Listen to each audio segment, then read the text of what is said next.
मनोविज्ञान की इस सीरीज में हमने पिछले एपिसोड में जीन पियाजे की शुरुआत की थी और जीन पियाजे की कुछ बेसिक चीजों के ऊपर हमने बात की थी।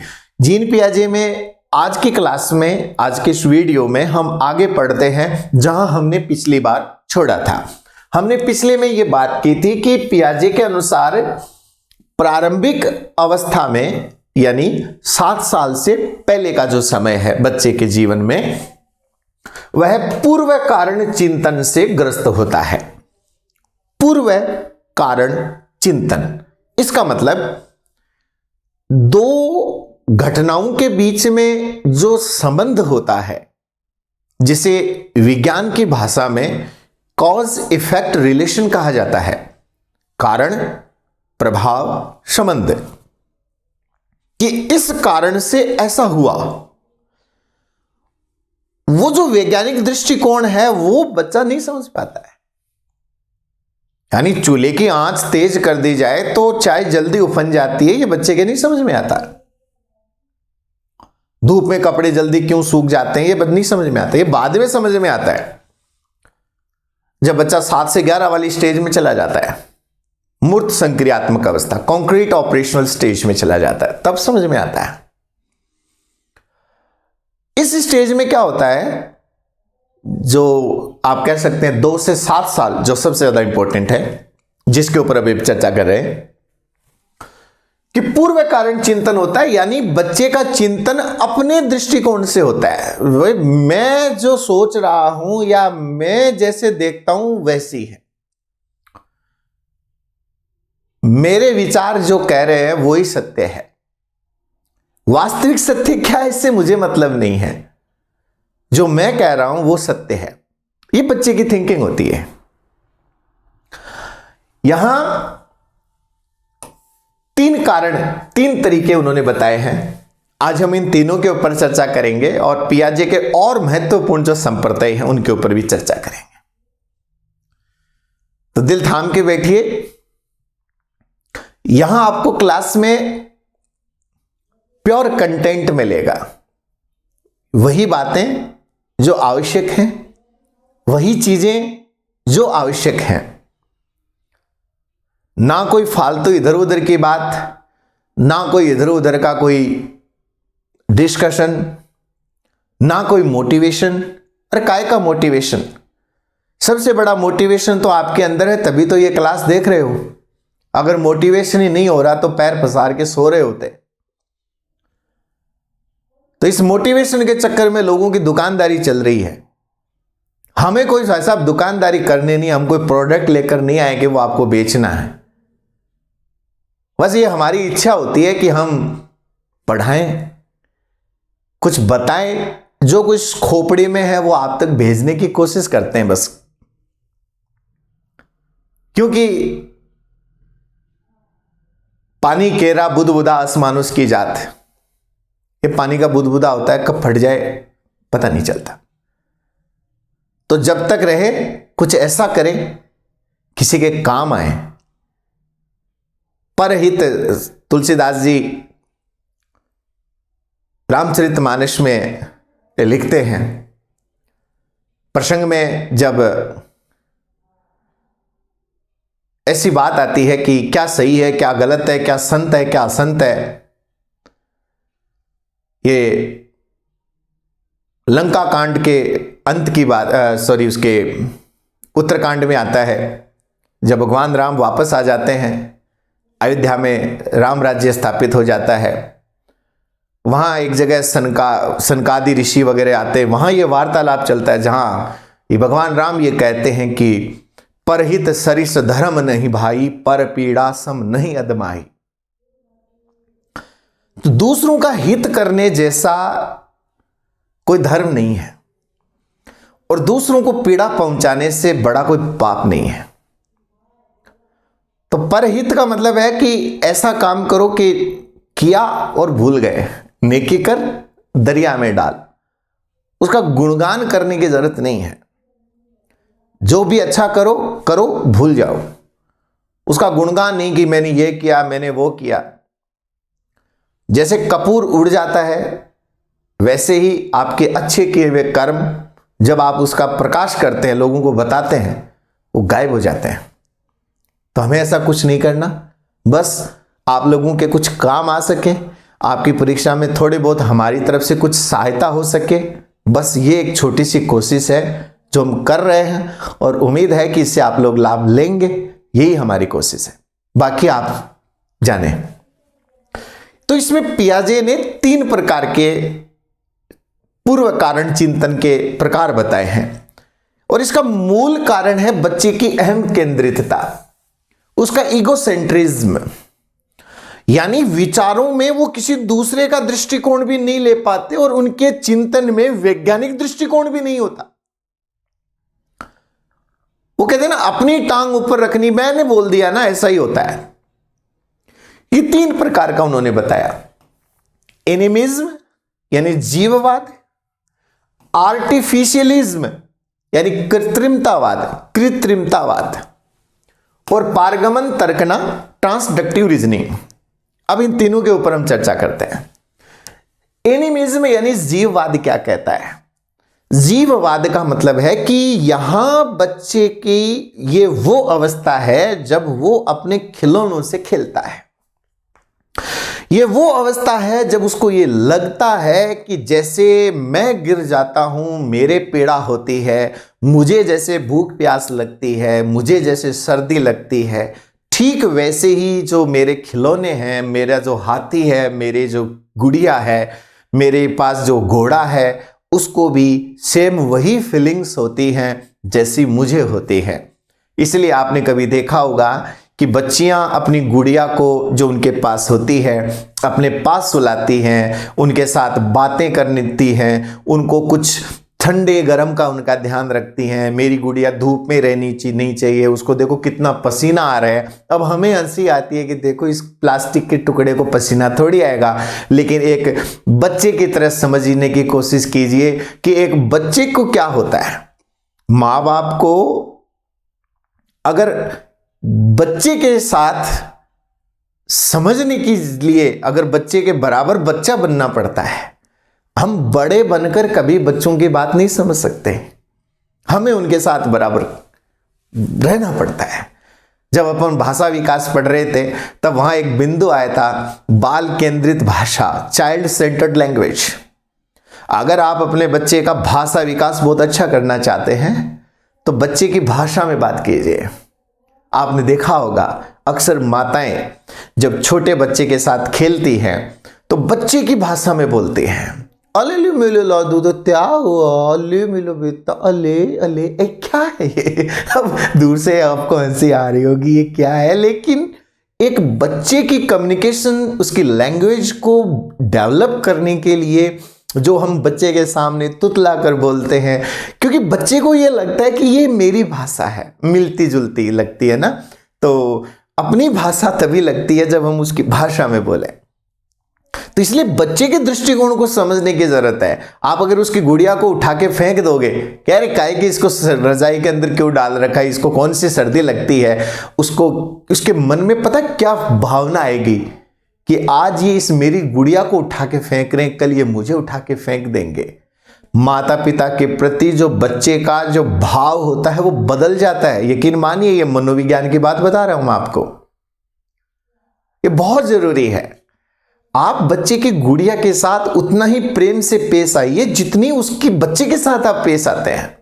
आप अगर उसके खिलौने को फेंक रहे हैं तो बच्चे को ये भय मन में उत्पन्न हो जाता है कि आज ये मेरे खिलौनों को फेंक रहे हैं, कल को गुस्सा आ गया तो ये मुझे भी फेंक सकते हैं। यकीन मानिए ये सत्य है। ये ऐसे बच्चे के आप अगर आपको 1% भी मेरी बात पे संशय हो तो आप अपने बच्चे से, अगर वो इस खिलौने में इस अवस्था में, आप उससे पूछ के देख लेना, उसको ऐसा लगता है। एक ऐसी कहानी आती है कि एक बच्ची थी, उसके पास गुड़िया थी, उस गुड़िया के नीचे गिर जाने से उसका एक हाथ टूट गया, निकल गया अलग से, और वह रोने लग गई कि मेरी गुड़िया का हाथ टूट गया, अभी डॉक्टर के पास चलो, मुझे मेरी गुड़िया के हाथ को जुड़वाना है। वह उसकी जो माँ है वो उसको कुछ देर तक रोक लेती है कि तेरे पापा आ जाएं, उसके बाद हम चलेंगे। शाम के समय जब पापा काम से वापस आते हैं, वो पापा को कहती है कि पापा ऐसे ऐसे हो गया, पापा आपकी तरह मेरी तरह समझदार थे, तो बोले अरे कुछ, ये गुड़िया इसको क्या है, कुछ नहीं हो। बोले कि पापा अगर इसकी जगह मैं होती और मैं गिर जाती, मेरा हाथ टूट जाता, तब भी क्या आप ऐसे ही करते? क्या आप डॉक्टर के पास नहीं जाते? तब पिता को समझ में आया कि बात तो बड़ी गहरी है। पिताजी उसकी बात को रखने के लिए डॉक्टर को पहले फोन करते हैं कि डॉक्टर साहब ऐसे ऐसे है। फिर वो डॉक्टर के पास लेके जाते हैं। डॉक्टर एक, आप ये कह सकते हैं कि एक काल्पनिक तरीके से उसकी मरहम पट्टी करते हैं, उसके हाथ को जोड़ते हैं और वो बच्ची इतनी खुश हो जाती है। यानी बच्चों को ये लगता है कि अगर माता पिता मेरे खिलौनों की केयर कर रहे हैं तो वो मेरी भी केयर कर रहे हैं, और अगर वो मेरे खिलौनों के प्रति दुर्व्यवहार कर रहे हैं तो वो एक दिन मेरे साथ भी ऐसा बर्ताव कर सकते हैं।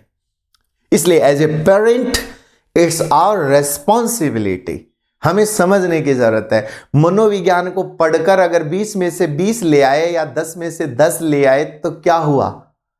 उसको अगर हम अपने जीवन में लागू नहीं करें, उसको अपने बच्चों पर लागू नहीं करें, उससे अगर हमारा जीवन अच्छा नहीं हो तो उसका फायदा क्या?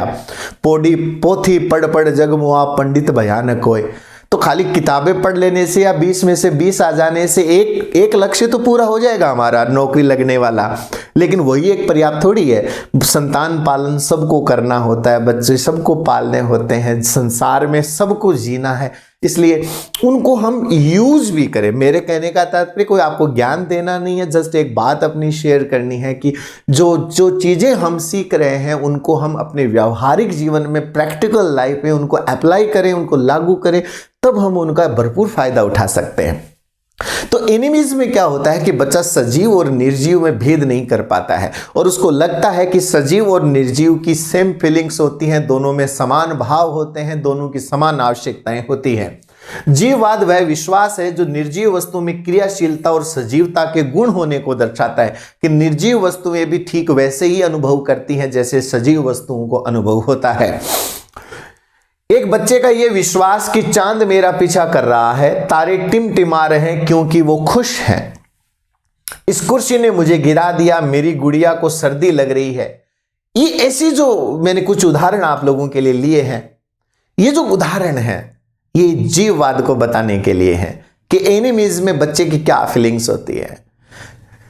ट्विंकल ट्विंकल लिटिल स्टार, अब यहां जब बच्चा जब तारे टिमटिमाते हुए देखता है तो उसको लगता है कि ये बहुत खुश है।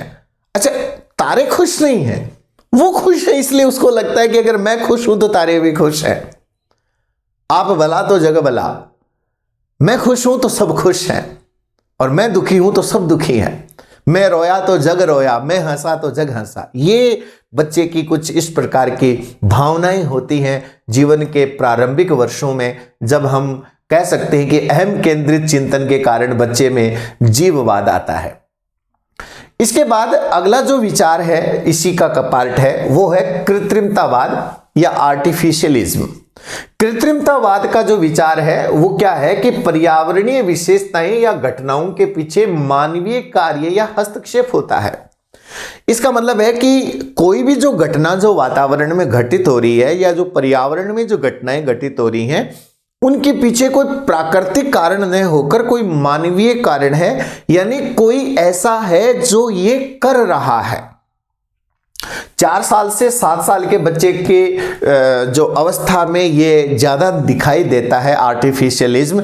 जब क्या होता है, बाहर तेज हवा इसलिए चल रही है क्योंकि कोई बहुत तेज हवा चला रहा है, क्योंकि अभी तक उसने भूगोल में पवने तो पढ़ी नहीं है, विंड्स तो पढ़ी नहीं है कि कौन सी स्थानीय पवने होती है, कौन सी ट्रेड विंड्स होती है, कौन से डोलड्रम्स होते हैं, वो सब तो उसने पढ़े नहीं है। वो तो आगे आएगा, जब आगे समझ में आएगा कि हाँ भाई इस प्रकार से अल्प दाब और निम्न दाब की स्थिति बनती है और इस प्रकार उच्च दाब से निम्न दाब की ओर वायु का प्रवाह होता है। ये सब चीजें तो बाद की बात है। अभी तो बच्चे की छोटी सी उम्र, छोटी सी जिंदगी, छोटी सी उम्र है, वो छोटा सा उसका दायरा है और वो ये सोचता है कि तेज हवा इसलिए चल रही है, किसी ने बड़ा पंखा चला दिया और वो पंखा तेज चल रहा है, क्योंकि उसने घर में पंखा ही देखा है कि पंखा तेज चलता है तो हवा आती है। बादल इसलिए सफेद है क्योंकि उन्हें किसी ने सफेद रंग से रंग दिया है, क्योंकि बादलों को रंग करने के लिए कोई बड़ा चित्रकार बैठा है जो रंग रहा है, इसलिए ये बादल जो है वो सफेद है। बारिश इसलिए हो रही है क्योंकि कोई ऊपर से पानी छिड़क रहा है। ये बच्चे के लॉजिक हैं, ये मतलब बच्चे का अपना नजरिया है चीजों को देखने का। अब ये हमारे लिए भले ही त्रुटिपूर्ण है, लेकिन एक बच्चे के एंगल से सोचेंगे तो बच्चा बिल्कुल अपनी जगह सही सोच रहा है। उसको लग रहा है कि पानी ऊपर से आ रहा है, ये बादल बनना, वाष्पीकरण होना, ऊपर बादल का बनना, फिर उसका संघनन होना, कंडेंसेशन होना, और उसके बाद में उनका बूंदों के रूप में नीचे आना, ये आप और हम अब समझ रहे हैं क्योंकि हमने भूगोल पढ़ ली। लेकिन एक 4-5 साल का बच्चा जिसने अभी तक भूगोल क्या, उसको भी वो स्कूल में नहीं जाने लगा, उसको ये सब चीज नहीं समझ में आती। इसलिए वो ये सोचता है कि बारिश हो रही है क्योंकि ऊपर से कोई बरसा रहा है, कोई ऊपर ऐसा कोई खड़ा है जो ऊपर बरसा रहा है। तो इस प्रकार के चिंतन को हम अहम केंद्रित चिंतन और कृत्रिमतावाद के अंतर्गत कवर करते हैं। इसी कृत्रिमतावाद में एक और जो चीज पियाजे ने बताई है बहुत अच्छी, वो है पारगमन तर्कना या अप्रत्यक्ष तर्कना, ट्रांसडक्टिव रीजनिंग का मतलब होता है तर्क।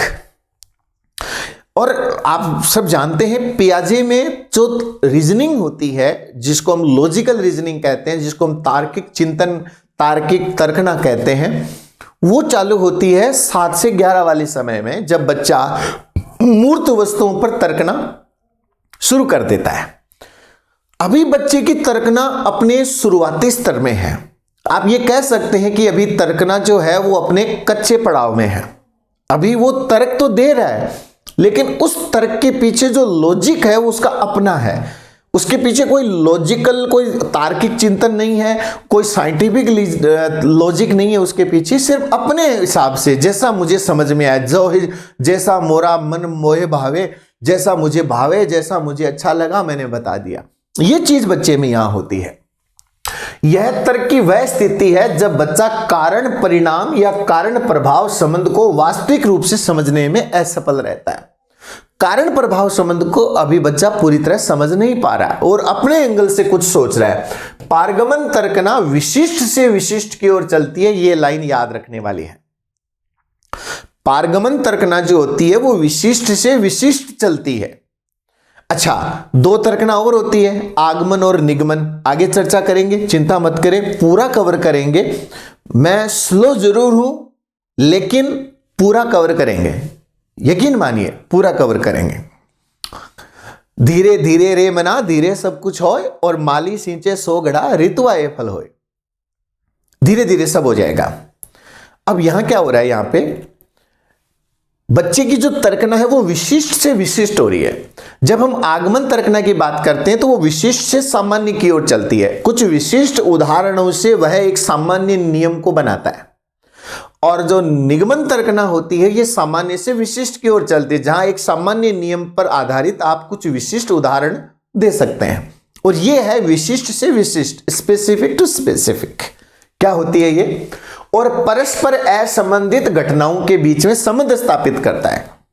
बच्चा उन 2 चीजों को लिंक कर देता है जो असंबंधित हैं, they are not related, but बच्चा उनको रिलेट कर देता है। फॉर एग्जाम्पल, जैसे बचपन में आप घर में आए और लाइट चली गई आपने कुछ बोला और लाइट चली गई, तो पहले कहते नहीं थे क्या कि तू झूठ बोला इसलिए लाइट गई। अब आप मुझे बताओ, कोई ऐसा आदमी बैठा है क्या पावर हाउस में जो आपकी आवाज सुनकर लाइट काट रहा है कि हाँ भाई ये भाई साहब घर पहुंच गए हैं, वो लाइट काट दो। ये 2 परस्पर असंबंधित घटनाएं हैं, लेकिन हम उनको जोड़ देते हैं कि तूने झूठ बोला ना इसलिए पावर कट हो गया, है ना, या तू घर आया तेरे आते लाइट चली गई। परस्पर इररिलेवेंट जो इवेंट्स होती हैं उनको बच्चा आपस में लिंक कर देता है। जैसे एग्जाम्पल देखते हैं, कुत्ते के भौंकने की आवाज के बाद गुब्बारे के फटने की आवाज सुनकर बच्चा यह तर्क देगा कि कुत्ते के भौंकने के कारण गुब्बारा फट गया। अब एक तरफ कुत्ता भौंका, एक तरफ गुब्बारा फट गया। अब 2 घटनाएं हैं, एक तरफ कुत्ते की आवाज आ रही है भौंकने की, दूसरी तरफ गुब्बारा फट रहा है। अब बच्चा क्या बोलेगा? बोला ये कुत्ता भौंका ना इसलिए गुब्बारा फट गया। अब बच्चे का लॉजिक अलग है। आप बोलोगे इसमें क्या संबंध है गुब्बारे का, लेकिन बच्चा क्या सोचता है कि यस इन 2 घटनाओं के बीच में संबंध है। वह एक साथ घटित होने वाली 2 घटनाओं में से एक घटना को दूसरी घटना का कारण मान सकता है। पियाजे कुछ उदाहरण देते हैं, जैसे बच्चा ये प्रश्न कर सकता है कि अगर वह गर्म कपड़े पहन ले तो क्या सर्दियां आ जाएंगी? क्योंकि उसको ये लगता है कि जब सर्दियां आती है तब हम गर्म कपड़े पहनते हैं, तो क्या मैं गर्म कपड़े पहन लूं तो सर्दी आ जाएंगी, और क्या मैं गर्म कपड़े खोल दूं तो गर्मी आ जाएंगी क्या मैं पंखा चला दूं तो गर्मी आ जाएंगी। ये ऐसे कुछ लॉजिक होते हैं जो बच्चा अपने हिसाब से अप्लाई करता है। पियाजे इसे सिंक्रेटिज्म यानी समन्वयवाद कहता है, जो पार्कमन तर्कना से ही संबंधित है। सिंक्रेटिज्म, एक घटना से दूसरी घटना को सिंक करना, सिंक्रोनाइज करना। ये तो हो गए आत्म केंद्रित चिंतन के कारण।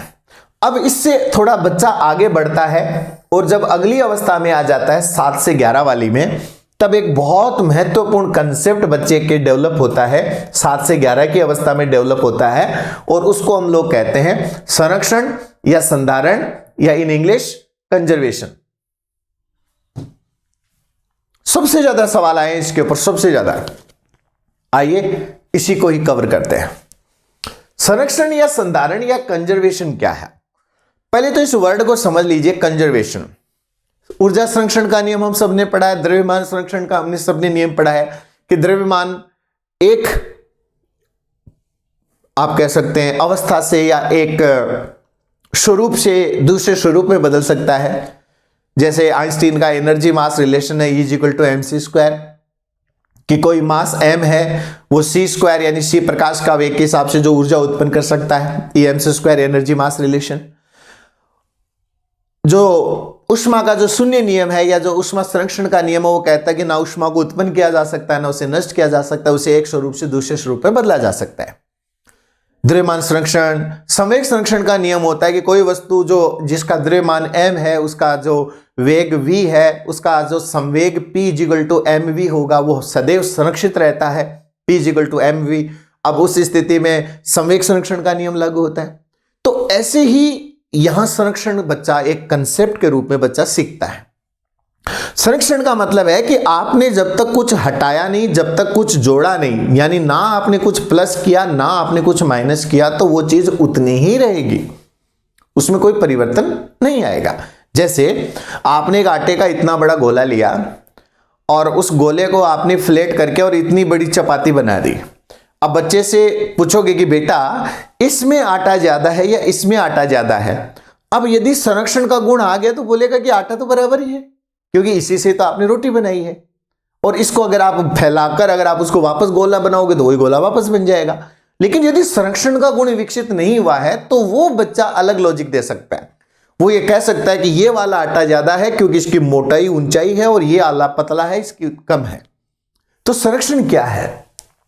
संरक्षण या संधारण का अर्थ है यह समझना कि किसी वस्तु की मात्रा समान रहती है, भले ही उसका स्वरूप बदल जाए, आकार बदल जाए, रूप बदल जाए, लेकिन उतना ही है, उसका द्रव्यमान नहीं बदलेगा, मात्रा नहीं बदलेगी। यह अवधारणा किसी पदार्थ के आयतन में, किसी द्रव्यमान में, संख्या में, लंबाई में आदि में, सभी में लागू होती है, सब में लागू होती है। पूर्व संक्रियात्मक अवस्था जो आपकी चलती है 2 से 7, बच्चे संरक्षण से अनभिज्ञ होते हैं, उनको नहीं पता होता है और केंद्रीकरण प्रदर्शित करते हैं, यानी अपने हिसाब से सोचते हैं। पियाजे के संरक्षण पर प्रसिद्ध प्रयोग में एक बच्चे के सामने 2 एक समान बीकर लिए जाते हैं। यह प्रयोग आप बहुत अच्छी तरह वाकिफ है, फिर भी मैं आपको रिपीट कर देता हूं। ये 2 बीकर है जिनमें समान जल की मात्रा है, और अगर ये बच्चा 7 साल से छोटा है, 7 से अगर ये छोटा है और इस बच्चे के सामने ये 2 बीकर लिए जाएं और एक बीकर के पानी को इतने एक लंबे गिलास में इस प्रकार से डाल दिया जाए और बच्चे से पूछा जाए कि बेटा बताओ कौन से वाले में पानी ज्यादा है, तो ऊंचाई के कारण वो इसको ज्यादा मानेगा, इसको ज्यादा मानेगा। कारण है इसके पीछे, उसको ये लगता है कि ये ऊंचा है इसलिए इसमें ज्यादा है। अब इसका मतलब ये है कि बच्चा अपने हिसाब से लॉजिक लगा रहा है कि ये जो ऊंचा होगा वो ज्यादा होगा। यही वजह है कि अगर आपके पास मान लीजिए चॉकलेट है, एक चॉकलेट इस पेन जितनी लंबी है और दूसरी चॉकलेट जो है उसको आपने मेल्ट करके और उसको मान लीजिए छोटी गोली बना दी, तो बच्चा इसको बोलेगा कि ये वाली दे दो मेरे को, ये ज्यादा बड़ी है। आप कभी भी देख लेना, अगर दो छोटी चॉकलेट, एक छोटी चॉकलेट और एक बड़ी चॉकलेट ला रहे हो बच्चे के सामने और बच्चे को बोलोगे बेटा कौन सी लोगे, तो वो लंबी वाली लेगा, भले ही क्वालिटी इसकी अच्छी हो, महंगी ये हो, लेकिन वो इसको लेना पसंद करेगा क्योंकि उसको लगता है ये बड़ी है। तो जो संरक्षण का गुण जब तक बच्चे में विकसित नहीं होता तब तक तो यही उत्तर होगा। जब संरक्षण का गुण विकसित हो जाएगा तब बच्चा क्या बोलेगा, लेकिन दोनों में बराबर है इसी का पानी तो इसमें डाला है, क्या फर्क पड़ गया। तो ये जो संरक्षण का गुण है ये कब विकसित होता है, 7 वाली अवस्था में, 7 से 11 वाली, जिसको अपन मूर्त संक्रियात्मक अवस्था कहते हैं, वहां ये लॉजिक विकसित होता है। अगला गुण जो विकसित होता है ये भी 7 से 11 में विकसित होता है और वो है उत्कर्मण्यता या पलटाव। उत्कर्मण्यता और पलटाव जो है वो आपके संरक्षण से काफी हद तक जुड़ा हुआ है। अच्छा, संरक्षण में एक क्वेश्चन अभी लास्ट टाइम आया था, वो भी मैं आपको बता दूं कि जब बच्चा संरक्षण का गुण एक जगह लागू कर लेता है लेकिन वो दूसरी जगह लागू करने में असफल रहता है, जैसे एक जगह जैसे आयतन में वो संरक्षण को लागू कर पा रहा है लेकिन मान लो वो संख्याओं में लागू नहीं कर पा रहा है, तो उसको पियाजे ने बोला है कि उसको एक आप कह सकते हैं क्षैतिज त्रुटि होती है, क्षैतिज त्रुटि होती है या एक प्रकार से पिछड़ापन होता है, उसको हॉरिजॉन्टल डिकेलेज कहते हैं। ये आप याद रखना, ये संरक्षण से संबंधित है और ये फ्रेंच भाषा का शब्द है डेकेलेज। डेकेलेज का मतलब होता है पीछे रह जाना, पीछे रह जाना, तो ये संरक्षण में आता है। अब उत्कर्मण्यता में आते हैं। उत्कर्मण्यता का मतलब सीधा सा एक ही है।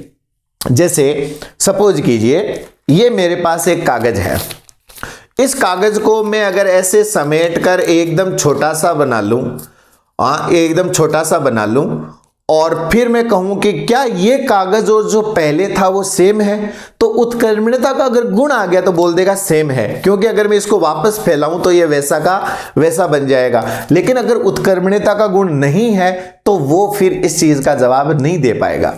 समझ लीजिए कैसे। उत्कर्मण्यता क्या है, मानसिक रूप से क्रियाओं को उलटने का संज्ञानात्मक कौशल। मेंटली आप चीजों को रिवर्स कर सकते हैं। जैसे आप यहां से कहीं गए और मन ही मन वहां से वापस आ गए तो समझ लो रिवर्सिबिलिटी है, और वापस नहीं आ सके, रास्ता भूल गए, तो रिवर्सिबिलिटी का गुण नहीं है। एक संज्ञानात्मक कौशल, एक कॉग्निटिव स्किल है to mentally reverse the operations, मानसिक संक्रियाओं को उल्टा करने का, जो वस्तुओं या संख्याओं को बच्चे के दिमाग में उनकी मूल स्थिति में लौटने में सहायता करता है। जैसे रबड़ को फैला दिया और उसके अंदर अगर इलास्टिसिटी होगी, प्रत्यास्थता होगी, तो वापस अपनी मूल पोजीशन में आ जाएगा। जैसे मेरे पास पानी का एक गिलास है, मैंने उसको बर्फ जमा दिया, अब मैंने कहा बताओ क्या ये एक ही चीज है, बोले हाँ, जब ये मेल्ट होगा तो वापस पानी बन जाएगा, ये अगर इसको फ्रीज कर देंगे तो ये वापस बर्फ बन जाएगा। तो एक पानी वही है जो 3 रूप ले सकता है, जल, वाष्प और ठोस, तो ये तीनों आपस में इंटरचेंजेबल है। ये चीज क्या है, रिवर्सिबिलिटी है। यह मूर्त संक्रियात्मक, मैंने बोल दिया ना 7 से 11 अवस्था में विकसित एक प्रमुख कौशल है जो संधारण, वर्गीकरण, क्रमबद्धता जैसी अन्य तार्किक क्षमताओं से बहुत निकटता से जुड़ा हुआ है। इनके बारे में भी चर्चा करेंगे, चिंता मत करें। प्रारंभ में बच्चे वास्तविक भौतिक वस्तुओं और स्थितियों के साथ अंतःक्रिया कर उत्कर्मण्यता विकसित करते हैं जो आगे अमूर्त हो जाती है। यानी पहले तो ये मूर्त वस्तुओं पर आधारित होती है और बाद में यही चीजें आगे जाकर जब बच्चा 11 से आगे वाली अमूर्त संक्रिया अवस्था में पहुंचता है तब ये चीजें जो अभी ठोस रूप में कर पा रहा है उनको फिर वो काल्पनिक या अमूर्त रूप से भी कर सकता है। तो ये संधारण और उत्कर्मण्यता ये दोनों ही बहुत नजदीकी से जुड़ी हुई चीजें हैं। इसी से जुड़े हुए 2 और चीजें हैं जिनके बारे में हम चर्चा करते हैं। एक तो है वर्गीकरण और दूसरा है क्रमबद्धता। वर्गीकरण का मतलब होता है कि आप जब आपके सामने 2 या 2 से अधिक कोई भी वस्तुएं पेश की जाती हैं या उदाहरण दिए जाते हैं तब आप उनके अंदर कोई समानता ढूंढ पाते हैं या नहीं ढूंढ पाते। जैसे आपने बच्चे के सामने 2 प्रकार की गेंद रखी, अब वो बच्चा देख सकता है कि ये भी गोलाकार है, ये भी गोलाकार है, हाँ ये बड़ी है, ये छोटी है, या ये हार्ड है, ये सॉफ्ट है। ये जो गुण और जो गुणों के आधार पर आप जो समानता और जो अंतर ढूंढते हैं उनकी बात है। वर्गीकरण साझा या उभयनिष्ठ यानी कॉमन विशेषताओं के आधार पर वस्तुओं को समूहीकृत करने और इन समूहों को सार्थक पदानुक्रम में, एक हियरार्की में, एक सीक्वेंस में व्यवस्थित करने और समस्याओं का समाधान करने के लिए इस जानकारी का तार्किक रूप से उपयोग करने की क्षमता है। यानी आपने कुछ भी पढ़ा, कुछ भी देखा, कुछ भी सीखा, 2 या 2 से ज्यादा उदाहरण आपने देखे और उन उदाहरणों में आपको कुछ कॉमन मिला। जैसे आप जैसे मान लो कोई बच्चा है और उस बच्चे ने गाय भी देखी, भैंस भी देखी, ऊंट भी देखा और घोड़ा भी देखा। अब एक चीज तो उसके समझ में आ गई कि सबके पूंछ होती है, सबके 4 पैर होते हैं, 2 आंखें होती हैं, 2 कान होते हैं, कुछ के सींग होते हैं, कुछ के सींग नहीं होते, है ना, नाक होता है। ये सब चीजें देखकर उसको एक चीज तो समझ में आ गई कि ये सब चतुष्पाद हैं, यानी सबके 4 पैर हैं। और ये सारे जो जीव हैं ये संतान को जन्म देते हैं डायरेक्ट। जैसे पक्षी, मछलियां, पक्षी अंडे देते हैं, ये संतान को डायरेक्ट जन्म देते हैं, इसलिए हम इनको स्तनधारी या मैमल्स कहते हैं। अब समान गुण धर्म के आधार पर आपने उनको स्तनधारी मैमल्स मान लिया या आपने उनको चतुष्पाद मान लिया, ये हो गया वर्गीकरण। अब आप उनकी हियरार्की बना सकते हैं, क्रम में व्यवस्थित कर सकते हैं कि भी ऊंट है वो बड़ा है, उसका आकार बड़ा होता है, भागने में घोड़ा बहुत तेज होता है, लेकिन ऊंट हो, घोड़ा हो, गाय हो, बैल, भैंस हो, ये सब पालतू पशु हैं। ये गाय, भैंस दुधारू पशु हैं, जबकि घोड़ा और ऊंट जो हैं वो सामान को ढोने वाले या वजन को ढोने वाले जीव हैं। ये जो चीजें हैं ना, ये वर्गीकरण के अंतर्गत आती हैं। बाद में जब कोई जरूरत पड़ती है किसी चीज को समझने की, जिसको हम सामान्य तौर पर समस्या समाधान कहते हैं, तो वहां हम इन चीजों को बड़े आराम से यूज कर सकते हैं। साझा विशेषताएं कौन सी हो सकती हैं? जैसे रंग हो सकता है, आकार, आकृति आदि के आधार पर एक या अधिक विशेषताओं के आधार पर समूह बनाना वर्गीकरण है। पियाजे ने वर्गीकरण को जानने के लिए प्रयोग किया जिसमें 2 से 7 साल के बच्चे लिए, यानी वर्गीकरण 2 से 7 साल के बच्चों पर प्रयोग किया है। क्या शानदार प्रयोग किया, मैं बताता हूं। बच्चों के सामने लकड़ी के मनके, बीड्स, और जिनमें कुछ सफेद थे और कुछ भूरे थे। जब बच्चों से यह पूछा गया कि भूरे रंग के मनके ज्यादा है या लकड़ी के मनके, तो बच्चों ने भूरे रंग के मनके ज्यादा माने क्योंकि उनकी संख्या सफेद मनकों से ज्यादा थी। इसका मतलब है कि बच्चों का वर्गीकरण अभी पूरी तरह पुष्ट नहीं हुआ है, अभी तक वो शुरुआती दौर में है। आप ऐसे समझ लो कि एक ग्रुप है जिसमें मान लो 10 बच्चे हैं,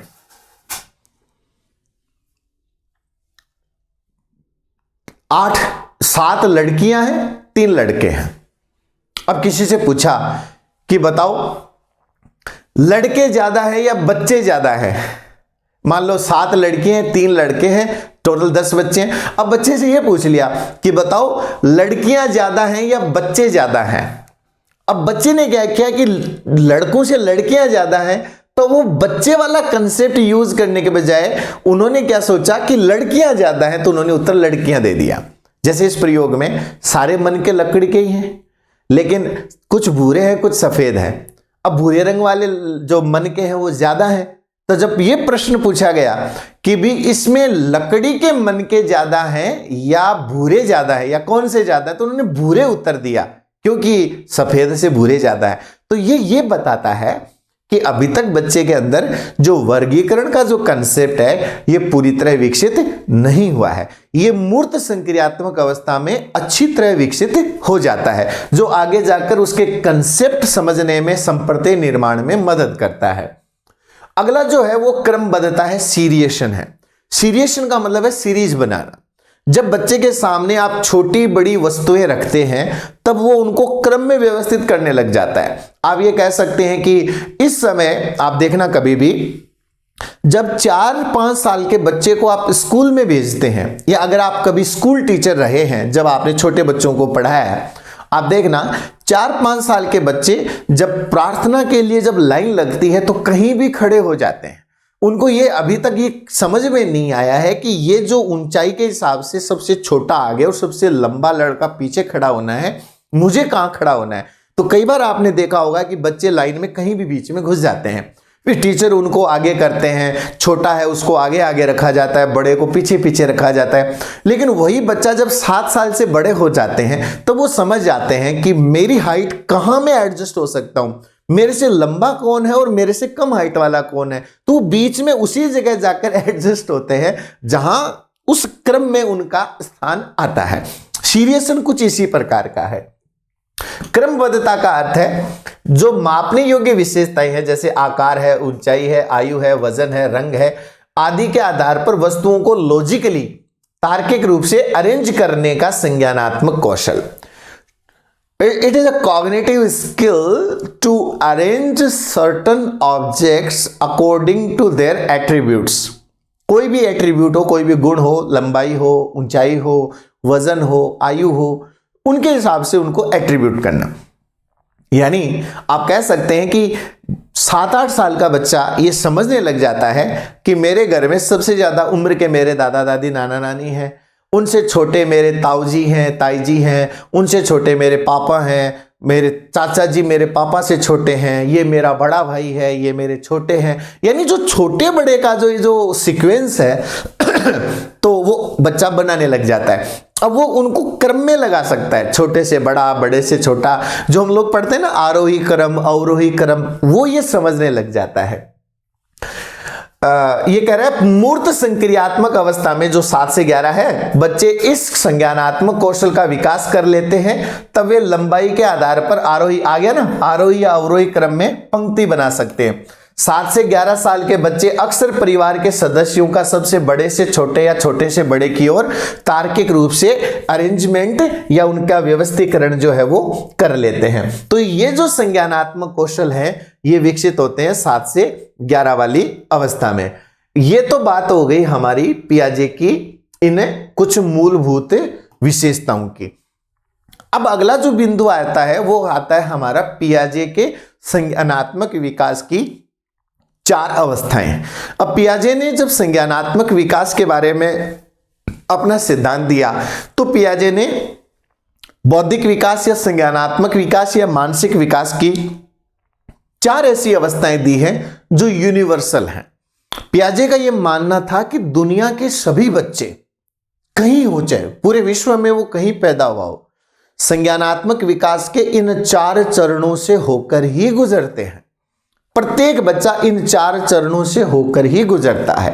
पहली अवस्था जन्म से लेकर 2 वर्ष तक चलती है, जिसे हम सेंसरी मोटर या संवेदी गामक या इंद्रिय जनित गामक अवस्था कहते हैं, जिसमें मुख्य रूप से बच्चा जो चीज ग्रहण करता है या जो इस अवस्था का जो सबसे इंपॉर्टेंट पार्ट होता है वो होता है वस्तु स्थायित्व। आगे चर्चा करेंगे। और दूसरी अवस्था आती है पूर्व संक्रियात्मक अवस्था, जहां बच्चा मानसिक संक्रियाओं को सही तरीके से समझ नहीं पाता है। वो अवस्था चलती है आपके 2 से लगभग 7 साल तक।